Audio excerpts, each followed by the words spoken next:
இந்த மாதிரியான ஒரு விஷயங்கள் கூட அஃபோர்ட் பண்ண முடியாத எக்கச்சக்க மக்கள் இருக்காங்க. நம்ம சாதாரணமாவே நினைச்சிருவோம் என்னன்னா குறைஞ்சபட்சம் எல்லாருக்கும் ஒரு ஃபேனாவது இருக்குமே அப்படின்னு. ஆனா இன்னைக்கு பார்த்தோம் அப்படின்னா இந்த சென்னையில என்ன மாதிரியான சூழல்ல வெப்பநிலை இருந்துட்டு இருக்குது அப்படின்னு நம்ம பார்க்குறோம். கன்ஸ்ட்ரக்ஷன் லேபர்ஸ் ஒரு இரும்பு கம்பி ஒரு மத்தியான நேரத்துல அந்த ஸ்லாபுக்கு மேல நின்று ஒர்க் பண்ணிட்டு இருப்பாங்க. அதை எப்படி அவங்க கையால தொட முடியும்? அவன் 8 ஹவர்ஸ் அதை தொட்டு தான் ஒர்க் பண்றான். அந்த கம்பியை பிடிச்சிட்டே இருக்க வேண்டியது இருக்கும். கன்ஸ்ட்ரக்ஷன் லேபரா இருக்கட்டும், அதுல இன்க்ளூடிங் லேடிஸ், வயசானவங்க 40-50 வயசான லேடிஸ் கூட ஒர்க் பண்றாங்க. அதே மாதிரி ரோடு ஒர்க், எந்த ஒர்க்கும் இந்த ஒரு 10-15 நாள் இந்த ஹீட்டுக்காக எதுவுமே நின்று போயிடல. ஒரு ரோட்ல எக்ஸ்கவேஷன் ஒர்க்கா நடந்துட்டு தான் இருக்குது, ஒரு ட்ரைனேஜ் ஒர்க்கா நடந்துட்டு தான் இருக்குது, கன்ஸ்ட்ரக்ஷன் ஒர்க்கு நடந்துட்டு தான் இருக்கு, நடைபாதை வியாபாரிகள் யாராவது வீட்டில் போயிருப்பாங்களா நடந்துட்டு தான் இருக்கு. இவங்க எல்லாம் வந்து ஒரு டெய்லி லேபரர்ஸ் அல்லது ஒரு டெய்லி வேஜுக்கு அன்றாடம் காட்சிகள் அப்படின்னு சொல்லலாம். ஒரு நாள் அவங்க வேலைக்கு போகல அப்படின்னாலே வந்து அது ஒரு சிக்கலான விஷயம். இந்த இப்போ நாங்களே வந்து ரீசெண்டா பூவுலகின் நண்பர்கள் ஒரு வீடியோ பண்றதுக்காக டி நகர்ல இருக்கக்கூடிய நடைபாதை வியாபாரிகள் அப்புறம் கன்ஸ்ட்ரக்ஷன் ஒர்க்கர்ஸ் இந்த மாதிரி ஒரு ஃபேனுக்கான வாய்ப்பு கூட இல்லாம நேரடியா வெயில்ல நின்று ஃபுல் டைம் ஒர்க் பண்ணக்கூடிய பீப்புள்கிட்ட பேசணும். அப்போ வந்து அவங்க பேசுற எனக்கே நிறைய விஷயங்கள் வந்து புதுசா இருந்தது. ஒரு பூ கட்டுற அம்மா சொல்றாங்க, நடு வெயில்ல அப்படியே உட்கார்ந்துருக்காங்க, ஒரு நாளைக்கு தண்ணிக்கு மட்டுமே நான் 150 ரூபாய் செலவு பண்றேன் அப்படின்னு சொல்றாங்க. அப்ப நம்ம சிம்பிளா யோசிப்போம், ஏன் வீட்டுல இருந்து தண்ணி கொண்டு வந்தா என்ன? எனக்குமே அந்த கேள்விதான் வந்தது. நான் அதை கேட்கிறேன், இவ்வளவுக்கு உங்களுக்கு கஷ்டப்படுறீங்க அப்படின்னா வீட்டுல இருந்து தண்ணி கொண்டு வரது என்ன, கடையில வாங்குறதுக்கு எதுக்கு வாங்குறீங்க அப்படின்னா அவங்க என்ன சொல்றாங்க அப்படின்னா, வீட்டுல இருந்து தண்ணி கொண்டு வந்து இந்த வெயில நான் வச்சேன் அப்படின்னா அது சூடாயிடும், அதை குடிச்சேன்னா இந்த வெயிலுக்கு நான் செத்து போயிடுவேன், இதோ நான் இதுல சர்வை பண்ணணும் அப்படின்னா கூலிங்கா என்னால குடிச்சாதான் நான் உட்கார முடியும். அப்ப ஒவ்வொரு 1 மணி நேரத்துக்கு ஒரு தடவை 20 ரூபாய் கொடுத்து ஒரு பாட்டில் கூலிங்கா நான் வாங்கிட்டு வந்துடுறேன், இந்த தண்ணியை குடிச்சாதான் நான் இதுல உட்கார முடியும் அப்படின்னு சொல்றாங்க. இதே நேரத்துல என்ன ஒரு சைட்ல இதோட ஹெல்த் இம்பாக்ட், இது வந்து அவங்கள சேஃபா உட்கார வச்சிருந்தா அப்படின்னா அதுவும் இல்லை. ஒரு பக்கத்துல ஒரு சில ஒர்க்கர்ஸ் வந்து அதாவது ஓவர் ஹைட்ரேட் ஆயிடுறாங்க அப்படிங்கிறது ஒரு விஷயம் வருது. அதாவது இவங்க ஸ்வெட்ல வந்து மினரல்ஸை லூஸ் பண்றாங்க, ஆனா வாட்டர் வந்து அதை ரீப்ளேஸ் பண்றது இல்லை. அதே நேரத்துல அந்த ஒர்க்கர்ஸ் நாங்க பேசின எல்லா பீப்புளும் என்ன சொல்றாங்க அப்படின்னா, சார் காலையில இருந்து சாயங்காலம் வரை தண்ணி குடிச்சிட்டே இருக்கிறோம், சாப்பிட முடிய மாட்டேங்குது, வீட்டுல போய் தூக்கம் வரல அப்படிங்கிறது. அதாவது இப்போ வந்து ஒரு வரலாறு காணாத வெப்பம் அப்படிங்கிற ஒரு விஷயத்த நம்ம ஃபேஸ் பண்ணிட்டு இருக்கோம். அதுலயும் குறிப்பாக இந்த ஃப்ரண்ட் லைன்ல இருக்கக்கூடிய பீப்புள் வந்து முதல் தடவையா இந்த மனிதகுல வரலாற்றுல இவ்வளவு ஒரு எக்ஸ்ட்ரீம் டெம்பரேச்சரை ஃபேஸ் பண்ணிட்டு இருக்காங்க. நமக்கு தெரியும், நம்ம இங்க 2 பேரும் நம்ம உட்கார்ந்து இருந்தாலும் மதியானம் நமக்கு லஞ்ச் எங்கேயோ ரெடியா இருக்கும், நம்ம போய் சாப்பிட்டுக்குவோம், நைட்டு நம்ம குக் பண்ணிக்குவோம் அல்ல சாப்பிட்டுக்குவோம். ஆனா அந்த சாப்பாடை உருவாக்கக்கூடிய விவசாயி இந்த நேரம் அவன் வெயில்ல நின்றுட்டு இருப்பான். அவன் நாளைக்கு அந்த ப்ரொடக்டிவிட்டி குறைஞ்சிருது, ஈல்டு குறைஞ்சிருது, அவங்களால அதை உற்பத்தி பண்ண முடியல, இந்த கிளைமேட் சேஞ்ச்னால 30% ரைஸ் வந்து ப்ரொடக்ஷன் குறைய போகுது அப்படின்னு இந்தியாவில் மட்டுமே ப்ரெடிக்ட் பண்றாங்க. ஆல்ரெடி நம்ம வந்து இங்க இருக்கக்கூடிய எல்லாருக்கும் சாப்பாடு இல்லை, 30% வந்து ரைஸோட ப்ரொடக்ஷன் குறையும் அப்படின்னா அது எந்த விதத்துல நம்ம ஒவ்வொருத்தரையும் இம்பாக்ட் பண்ண போகுது, ரைஸோட காஸ்ட் என்னவாக இருக்கும். 30% ப்ரொடக்ஷன் குறையுது அப்படின்னா ஏற்கனவே விவசாயி தற்கொலை பண்ணிட்டு இருக்கான், அப்ப மீதி இருக்கிறவங்க என்ன பண்ணுவாங்க? இந்தியா டெவலப்பிங் கண்ட்ரியா இருக்கணுமா இல்ல நம்ம அண்டர் டெவலப்டுக்கே போயிடலாமாங்கிற ஒரு சந்தேகம் ஒண்ணு ஏற்படுது. சோ அதை நீங்க எப்படி பாக்குறீங்க? இந்த தேவைகள் வந்து பயாலஜிக்கல் நீடாவே இருக்குது அப்படின்னு அறிஞர்கள் சொல்றாங்க. இப்போ ஃபுட் அப்படிங்கிறது வந்து நீங்களே நிறைய படிச்சிருக்கலாம் மேபி. அதாவது நீங்க பேசும்போதும் சொன்னீங்க, அதாவது நாக்கு அப்படிங்கிறது வந்து ஒரு நம்மளை நிறைய தூரத்துக்கு ஓட வைக்கக்கூடிய ஒரு விஷயமாக இருக்குது, டேஸ்ட் பட்ஸ் அப்படிங்கிறது. அதுலயும் குறிப்பாக ஒரு சீசி, கிரீமி, சுகரி இப்படின்னு சொல்லக்கூடிய வார்த்தைகள் வந்து நம்மளை வந்து அதுக்காக என்ன விலையும் கொடுக்க வைக்கும் அப்படிங்கிறது மாதிரி சொல்லலாம்.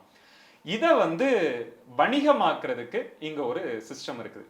இப்ப நான் சொல்லக்கூடிய தேவைகள் அப்படிங்கிறத ஒரு பிரமிட் மாதிரி வச்சுட்டோம் அப்படின்னா, உங்களோட அடிப்படை தேவை என்ன அப்படின்னா உணவு. அப்ப அந்த உணவு வந்து ஒரு நியூட்ரிஷியஸ் ஃபுட் இங்க கிடைக்குது, அங்க போய் சாப்பிடுங்க, இங்க கம்பு கிடைக்கும், இங்க கேழ்வரகு கூழ் கிடைக்கும்னா நீங்க போக மாட்டீங்க. ஆனா இங்க கிரீமியா ஒரு விஷயம் கிடைக்கும், சீசியா. இப்ப இந்த கிரீமி, சீசி அப்படிங்கிறதெல்லாம் பயாலஜிக்கல் நீடா எப்படி இருக்குது அப்படின்னு பார்க்கும்போது நம்முடைய எவல்யூஷன்ல நமக்கு அது ஒரு பெரிய டிஃபிஷியன்சி ஒரு காலகட்டத்தில் இருந்திருக்குது. கலோரிஸ்க்கான நீட்ஸ் அப்படிங்கிறது ஒரு அதாவது அன்னைக்கான சர்வைவலுக்கு எனக்கு ஒரு 1000 கலோரி எனக்கு வேணும் அப்படின்னா அந்த 1000 கலோரிக்கு அவன் அன்னைக்கு ஃபுல்லா எஃபோர்ட் போட்டிருப்பான், கிலோமீட்டர் கணக்குல நடந்திருப்பான். அப்ப அந்த கலோரிக்கான தேடல் அப்படிங்கிறது ஒவ்வொரு ஜீன்லயும் அவனுக்கு வந்து அவனை அவனை ஓட வைக்கக்கூடிய ஒரு விஷயமா இருந்திருக்குது. அந்த ஓட்டத்தை இன்னைக்கு காசாக்கக்கூடிய நிறுவனங்கள் இங்க இருக்குது. இப்போ இப்ப இந்த ஒரு 100-150 வருஷத்துக்குள்ள அந்த தேடலுக்கான தேவை நின்னு போயிடுச்சு. நீங்க வந்து அவன் அவன் ஃப்ரூட்ஸோ வெஜிடபிள்ஸோ 1000 கலோரிக்கு 500-600 கலோரி அவனுக்கு ஃப்ரூட்ஸ்ல இருந்தோ வெஜிடபிள்ஸ்ல இருந்தோ அல்லது கிரெயின்ஸ்ல இருந்தோ கிடைக்கணும் அப்படின்னா கிலோ கணக்குல சாப்பிட வேண்டியது இருக்கும். ஆனா அந்த மொத்தத்தையும் உங்களுக்கு ஒரு பர்கரோ ஏதோ ஒரு விஷயம் கொடுத்துரும். அப்போ இப்போ வந்து நம்ம ஒரு எக்ஸஸ் ஆன கலோரி, அதனாலதான் ஒபாசிட்டி இந்த மாதிரியான விஷயங்களும் பிரச்சனைகளும் பார்க்கும்.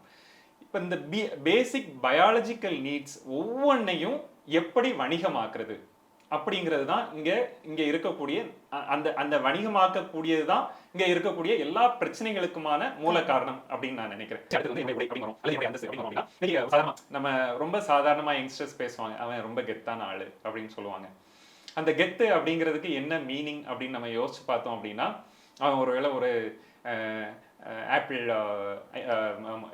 கேட்ஜெட் வச்சிருக்கலாம், ஃபோன் வச்சிருக்கலாம், அல்லது ஐஃபோனா இருக்கலாம், அல்லது ஒரு பிராண்டட் ஷர்ட் எப்பவும் போடுறவனா இருக்கலாம், அல்லது ஒரு என்ஃபீல்ட்ல வரவனா இருக்கலாம். அப்படியே கழுத்து இருக்கிறது மாதிரி ஒரு செயின் போட்டிருப்பாங்க, அதை காட்டுறது மாதிரி பட்டனை கழட்டி போட்டிருப்பாங்க. அப்போ ஒரு மெட்டீரியலிஸ்டிக்கா யாரு ஒரு பிராண்டடா அல்லது ஒரு ஒரு எக்ஸ்பென்சிவான ஆப்ஜெக்ட்ஸை கையில வச்சிருக்கிறாங்களோ அவங்கள நம்மள அறியாமலே நம்ம வந்து ஒரு கெத்தான ஆளு, அவன் ஒரு ஸ்டைலான ஆளு அப்படிங்கிறது மாதிரி நம்ம அது யாரையும் நம்ம இப்ப நானுமே கூட அந்த மாதிரியான ஒரு பார்வை நமக்கு இருந்திருக்குது. இதை யாருமே மறக்க முடியாது. நம்ம ஒரு மேலோட்டமா சொல்லிடுறோம், மனுஷனுக்கு குணம் தான் முக்கியம், கேரக்டர் தான் முக்கியம் அப்படின்னு சொல்லிடுறோம். ஆனா ஒரு ஒரு செகண்ட்ல ஒருத்தரை பார்த்த உடனே நம்ம எப்படி எடை போடுறோம் அப்படின்னா, கீழே ஷூல இருந்து என்ன பிராண்ட் ஷூ போட்டிருக்கான், மேல கூலர்ஸ் வச்சிருக்கானா, செயின் போட்டிருக்கானா, இது வந்து ஆண்களுக்கு பெண்களுக்கு எந்த வயதினருக்கும் இது பொருந்தும். அப்போ இது வந்து இதை நான் எப்படி பாக்குறேன் அப்படின்னா, இந்த நீட்ஸோட ஸ்ட்ரக்சர் இருக்குல்ல, இதுல வந்து நான் என்ன வெளிப்படுத்திக்கிறது, சமூகத்துல எனக்கு ஒரு தனித்த அடையாளம் இருக்கணும் அப்படின்னு நான் நினைக்கிறது, இதுவும் ஒரு பயாலஜிக்கல் நீடு. நம்ம ஒரு பொருள் நம்ம வீட்ல இருந்து எடுத்துறோம் அப்படின்னா நம்ம பயன்படுத்துறது பொதுவா எல்லாரும் வந்து ஒரு ஹீரோ பென் எக்ஸாம்பிள் நான் சொல்றது உண்டு. நீங்களே இங்க வச்சிருக்கீங்க, நம்ம மேபி தனியா பேசுவோம். ஹீரோ பேனா பயன்படுத்துறது அப்போ நான் சின்ன வயசுல இருக்கும்போது வந்து அது வந்து ரொம்ப அது அப்போ கெத்து. அதை கையில வச்சிருந்தாங்க அப்படின்னா ரொம்ப வெயிட். ஆனா அதை சொல்லும் போது என்ன சொல்லுவோம் அப்படின்னா, இது எங்க அப்பா பயன்படுத்தினது, எங்க அண்ணா வச்சிருந்தது, அக்கா வச்சிருந்தது அப்படின்னு சொல்லுவாங்க. ஒரு ஷர்ட் போட்டுட்டு போனா கூட ரொம்ப பெருமையா கூட சொல்லுவாங்க. பொண்ணுங்களா இருந்தாலும் சரி, இது எங்க அம்மாவோட புடவைன்னு சொல்லுவாங்க, அக்காவோடதுன்னு சொல்லுவாங்க. இது வந்து அதாவது இன்னொருத்தங்களோட நான் பயன்படுத்துறேன் அப்படிங்கிறத அன்னைக்கு பெருமையா சொல்லிக்க முடிஞ்சது. இன்னைக்கு அதை வெளியே சொன்னாலே இல்ல அது இல்ல இது வேற அப்படின்னு சொல்லுவோம். நம்மவே ஒத்துக்க மாட்டோம். அதாவது இன்னொருத்தங்களை, அது அப்பாவா இருந்தாலும் சரி அண்ணாவா இருந்தாலும் சரி, இன்னொருத்தங்களோட நம்ம பயன்படுத்துறோம் அப்படின்னு சொல்றதே வந்து ஒரு அசிங்கமானதாகவும் கூச்சமானதும். இது வந்து இங்க நம்ம ஒரு திரும்ப திரும்ப பார்க்கக்கூடிய ஒரு பேட்டர்ன். இதை வந்து இங்க இருக்கக்கூடிய மீடியாவும் சரி விளம்பரங்களும் சரி இதை வந்து கட்டமைச்சிருக்குது அப்படின்னு சொல்லலாம். அதாவது ஒரு பொருள் அப்படிங்கிறது வந்து ஒரு தடவை தான் அதுக்கு ஆயுள் எவ்வளவு குறைவாக இருக்குதோ அவ்வளவு அதிகமாக இங்க குப்பைகளையும் உருவாக்கக்கூடியதாக இருக்கும். எவ்வளவு அதிகமாக தூக்கி எதிரே இருக்கணும் அந்த அளவுக்கு அதிகமாக நீங்க வந்து ஒரு நார்மல் ஒரு ஜெல் பேனா பயன்படுத்துறீங்க அப்படின்னா ஒரு வாரம் 2 வாரம், அது ஒரு ஸ்டூடெண்ட் டெய்லி எழுதுறவங்களா இருந்தாங்கன்னா மேக்ஸிமம் ஒரு 2 வீக்ஸ் வரும், அதுக்கு மேல வராது. அப்போ அது ஒரு வருஷம் 2 வருஷத்துல பாத்தீங்கன்னா 100-200 பேனா வந்து நீங்க பேனா மட்டுமே குப்பையா தூக்கி போட்டுருவீங்க. இதே இடத்துல ஒரு ஹீரோ பென் இருக்குது அப்படின்னா, அல்லது ஒரு இங்க் ஃபில் பண்ணக்கூடிய எந்த பேனாவாக இருக்கட்டும், அதை பயன்படுத்துறீங்க அப்படின்னா அந்த 2 வருஷத்துக்கு அந்த ஒரு பேனா மட்டும் தான் வச்சிருப்பீங்க. இங்க 2 விஷயம் நடக்குது. அந்த பேனாவை ஒரு யூஸ் அண்ட் த்ரோ பேனாவை பயன்படுத்தும் போது வெறும் நம்ம குப்பையை மட்டும் உற்பத்தி பண்ணல, அதே நேரத்துல இங்க ஒரு ஃபேக்டரி தொடர்ந்து இந்த பேனாவை உற்பத்தி பண்ணிட்டே இருக்குது. அதை உற்பத்தி பண்ணும்போது ஒவ்வொரு 1 கிலோகிராம் பிளாஸ்டிக்கோட ப்ரொடக்ஷனுக்கும் 5 கிலோகிராம்ல இருந்து 10 கிலோகிராம் வரை கார்பன் டை ஆக்சைடு எமிட் ஆகுது. அப்போ நீங்க 100 பேனாவை தூக்கி போடுறதும் ஒரு பேனாவை தொடர்ந்து ஒரு 5 வருஷம் பயன்படுத்துறதுக்கும் இப்ப கார்பன் டை ஆக்சைடு எமிஷன்ல நம்ம எவ்வளவு வித்தியாசம் இருக்குது, ரொம்ப பெரிய ஒரு வித்தியாசத்தை நம்ம பார்க்க முடியும். இது இந்த மெட்டீரியலிஸ்டிக் லைஃப் ஸ்டைல் அப்படிங்கிறது வந்து நம்ம சொந்த வாழ்க்கையும் சூனியமாக்குனதோட இந்த என்விரான்மெண்ட்டையும் நாசம் பண்ணி இருக்குது அப்படிங்கறத நம்ம இதுல பார்க்கலாம். ஆமா, இருந்தாலும் நீங்க என்ன வந்து பாசமா பார்க்க மாட்டீங்க. நான் கண்டிஷனல் லவ் தான் பார்க்கறேன். சோ எங்களுக்குள்ள இருக்கிற அந்த வாக்குவாதத்துல எப்பவுமே இது வரும். எதுக்கு சொத்து சேர்த்து வைக்கிறீங்க? ம், ம். நீங்க வாழ்ந்துட்டு போறீங்க, நம்ம வாழ்றதுக்கு ஒரு இடம் இருக்கு. அது முடிச்சதுக்கு அப்புறம் இன்னும் ஆளாளுக்கு 2 வீடுனா ஒவ்வொருத்தங்க பேரன் பேத்தின்னு போகும்போது பெருசாயிட்டு தானே போகும். யாராவது இருக்கும். இன்னைக்கு பொருளாதார நோக்கம் சொல்லும்போது LKG படிக்கிற குழந்தைக்கு அதுதான் நோக்கம். நீங்க திரும்ப திரும்ப அந்த குழந்தைகிட்ட என்ன சொல்றீங்க அப்படின்னா, நல்லா படிச்சாதான் நல்ல வேலை கிடைக்கும் அப்படின்னு. நல்லா படிச்சாதான் உனக்கு நாலேஜ் இம்ப்ரூவ் ஆகும், அல்லது நீ இந்த விஷயத்த செய்ய முடியும் அப்படின்னு யாரும் சொல்றது இல்ல. நல்லா வேலை கிடைக்கும் அப்படின்னு சொல்றது அதோட மீனிங் என்ன? நல்ல வேலை அப்படின்னு சொல்றதே நல்லா ஏர்ன் பண்ற வேலை, அவ்வளவுதான். அப்ப நல்ல ஏர்னிங் அது வந்து நம்ம ஒரு சின்ன வயசுல இருந்தே அதை கண்டிஷன் பண்ணிடுறோம். பிறந்த குழந்தைக்கே வந்து ஏபிசிடி சொல்லி கொடுக்கறதுல இருந்தே லைஃப் ஸ்கில்ஸ் சொல்லி கொடுக்குறோமோ இல்லையோ, இந்த மாதிரி அதாவது ஒரு ஏர்ன் பண்ணணும் அப்படின்னா இவனுக்கு ஸ்கில்ஸ் வேணும். அந்த ஏர்ன் பண்றதுக்கான ஸ்கில்ஸை தான் நம்ம சொல்லி கொடுக்குறோம். ஒரு காலத்துல பார்த்தோம் அப்படின்னா ஊர்கள்ல ஒவ்வொரு தெருவுலயும் ஏதாவது ஒரு பொற்கல்லர் இருப்பாரு. ஒரு இப்போ ஒரு ஜுவல் ஏதோ வாங்கணும் அப்படின்னு போனா அதுக்குன்னே ஒரு ஸ்ட்ரீட் இருக்கும். வரிசையா ஒரு 15 கடை அவங்க அந்த பொண்ணு ஜுவல்ஸ் செய்யக்கூடிய வீடுகள் தான் இருக்கும். இப்ப எங்க பாருங்க ஒரு பர்டிகுலர் ஒரு 2-3 பிராண்ட், ஜிஆர்டி இந்த மாதிரியான ஒரு சில பிராண்டட் ஷோரூம்ஸ் மட்டும்தான். இப்போ இது வந்து ஒரு கான்ஸ்டன்டா ஒரு கான்ஃபிளிக்டும் ஒரு போட்டியும் இருந்துட்டு இருக்கு. மோனோபோலியா வருது. இந்த மோனோபோலி இப்ப இவங்க வந்து ஒரு ஆஃபர் போடுறாங்க. இங்க செய்கூலி இல்ல, சேதாரம் இல்ல, இவங்களுக்குள்ள ஒரு விஷயம் வருது. அடுத்தது ஒரு அட்சய திருதை அப்படிங்கிறது மாதிரியான ஒரு விஷயத்துக்கு போகுது. அதாவது நான் அல்டிமேட்டா என்ன சொல்ல வரேன் அப்படின்னா, இந்த பிசினஸுக்கு நடுவுல இருக்கக்கூடிய போட்டி அப்படிங்கிறது வந்து அதிகமான விற்பனையை அதாவது நீங்க ஒரு கன்சியூமரிசத்தை இதுல தூண்டி விட்டா மட்டும்தான் இவங்க இங்க சஸ்டெயின் பண்ண முடியும். இங்க 10 பேரு பொருள் வாங்க போறாங்க அப்படின்னா அந்த 10 பேரும் என் கடைக்கு வந்தாகணும். அப்ப நான் ஒன்னு வாங்க வைக்கணும் அப்படின்னா அதுக்கு நான் என்ன எக்ஸ்ட்ரீமுக்கு வேணும்னாலும் போவேன்.